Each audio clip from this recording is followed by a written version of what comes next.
Hi, this is Miss Herrera, and this is our first chapter read session. So today I'm going to read the first chapter from the book Sal and Gabi Break the Universe. It's written by Carlos Hernandez, and it's a Rick Riordan Presents book. So let's get started. Chapter 1. There's all sorts of bad advice out there about how to deal with bullies. Ignore them, stand up to them, tell a teacher, tell a parent, tell your dentist while he's jamming your teeth back in your face. The real way to deal with a bully is to stick a raw chicken in their locker. I had my showdown with Yasmani Robles just 3 days after I started my new life at Culeco Academy of the Arts, a magnet school in the middle of Miami. To get in, you had to have good grades, pass an interview, and either submit a portfolio for painting or writing, or audition for theater or music.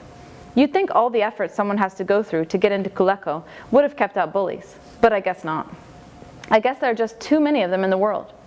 If your school only allowed in kids who'd never pick on anyone, you'd have an empty school. Whatever. It's not like I hadn't learned how to handle bullies back in Connecticut. On Wednesday, between 4th and 5th periods, I went to the lockers, along with 500,000 other kids. I stowed my history book and grabbed math so I could do my homework during lunch. Then opened my bag of magic tricks and put on my gotcha stamp ring. We would be doing introductions in my 8th period theater class, and I thought I could use it to demonstrate some sleight of hand. Magic is kind of my thing. I had a minute before I needed to go, so I took out my diabetes bag and fished out my glucose meter. I thought I'd be all right until lunch, but I'd started to feel spacey and dreamy at the end of my last class. Blood sugar levels might be falling. Best to check now. As I rummaged, I noticed the tall kid next to me struggling to get his locker open. He was as Cuban as they come, brown, built like a track and field champ, with a haircut so short you could see the bumpy skin of his scalp beneath what was left of his tiny curls. He'd wrestled with his combination lock yesterday too, and never figured it out. So he'd had to carry a full backpack of books to his next class. I'd had trouble with my lock on the first day, until I'd figured out you have to squeeze it as you turn the dial. And I'm a nice guy, so I said to him, "Hey man, my lock sucks too. The trick is to squeeze the top while..." That's all I got out before he punched his locker. The whole hallway grew a little quieter. Yasmani, I learned his name later, but why keep you in suspense, slowly turned to look at me. He scanned me up and down, doing some tough guy calculations to figure out if he could take me. Apparently, he thought he could, because he stepped up to me fast, ferocious, chest out, arms wide.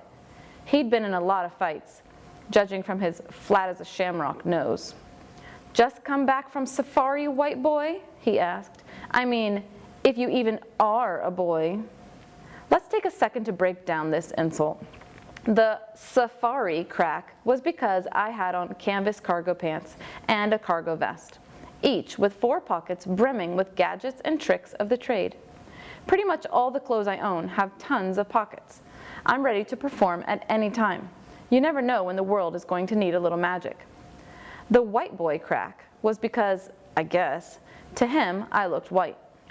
Back when I lived in Connecticut, kids were telling me to go back to Browntown all the time.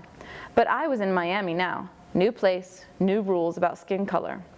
And the, "if you are a boy," I kept my hair pretty long. It gave me a place to hide stuff in the middle of a trick. And to this caveman's mind, calling someone a girl was an insult. Whatever. I tried the My Little Pony approach to handling bullies. "Sorry, just trying to help," and I started to walk away. He body blocked me. "You wanted to help me? Why would a sandwich like you think I'd need your help?" Now I looked him in the eye. "Your locker's still locked, isn't it?" I probably shouldn't have said anything, but he called me a sandwich. Some insults you can't let slide. In response, he did what bullies do. He slapped my diabetes bag out of my hands. It hit the ground with a glassy crunch. My stomach crunched right along with it. That pack contained my insulin, my syringes, my blood glucose meter, my Sharps disposable container for used needles, my Band-Aids, and a fun-sized bag of Skittles. If he broke something important in that pack, I could be in real trouble. I knelt down to pick it up, my hands shaking as they reached for the bag. I tried to relax. I closed my eyes, breathed slowly, and remembered what Papi had said to me after Mommy died. "Fear is your body trying to tell your brain what to do. But the brain is the king of the body. It calls the shots." I opened my eyes slowly, the way the good guys in movies do when they've just figured out how to beat the villain. I noticed that the bright young scholars of Kuleko Academy of the Arts had formed a ring around Yasmani and me. This crowd didn't seem as bloodthirsty as the ones my last school had been. In Connecticut, kids hooted like in Planet of the Apes whenever a fight was about to start, jumping up and down and beating on each other in anticipation of someone getting wedgied back to the Stone Age. But these kids looked kind of grim and quiet, like this was some boring school assembly they had to attend. Well, from my perspective, it didn't really matter whether they were enjoying themselves or not. They had surrounded me just the same. I was trapped. Wait, no. That's an excuse, and I don't lie to myself. I could have pushed my way out of there if I wanted to. But now all eyes were on me. I had an audience, and I am a showman. Yasmani stretched his fingers wide before he made two fists. Time to die, little man. Stand up. I stood all right, got right in his face. Time to die, I asked. Time to die, he repeated. Like the dead chicken in your locker, I asked. What? See, that's the real secret of dealing with bullies. Change the game. You thought we were going to fist fight, Mr. Tough Guy, but surprise, suddenly we're talking about murdered poultry. The dead chicken in your locker, I said, explaining it to the crowd. That's the real reason you didn't want to open it. You didn't want anybody to see your dead chicken, so they wouldn't know you keep dead chickens in your locker. Because, I said, turning to face Yasmani again, what kind of weirdo keeps dead chickens in his locker? Stop saying dead chicken! Everybody laughed. That probably would have sent Yasmani into a berserker rage if some girl hadn't shrieked, "Blood!" She was pointing at Yasmani's locker. What? Yasmani asked again. He and everybody else looked at his locker, and yeah, there was watery pink blood leaking from it, the kind you find at the bottom of styrofoam meat packages. Not a lot, but enough to drip from the bottom of the locker door and pool on the floor. And it only takes a tiny bit of blood to freak people all the way out. Not me though. I mean, I didn't know sangre de pollo was going to come dripping out of his locker. But it wasn't exactly a surprise either. I could work with it. Open it, I said to Yasmani, unless you're too chicken. If he hadn't become completely bewildered by what was happening, he would have gorilla rushed me for sure. Instead, he walked over to his locker and tried to undo the lock. 2, 4, 7 yanks on it, each angrier than the last.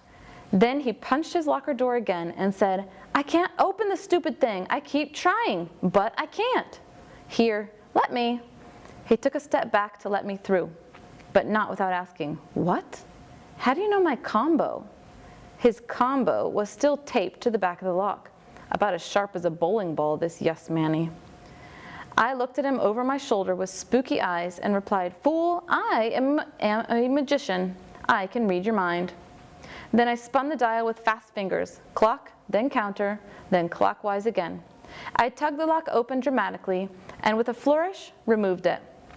You want the honors? I asked him, stepping aside with a gracious magician's bow.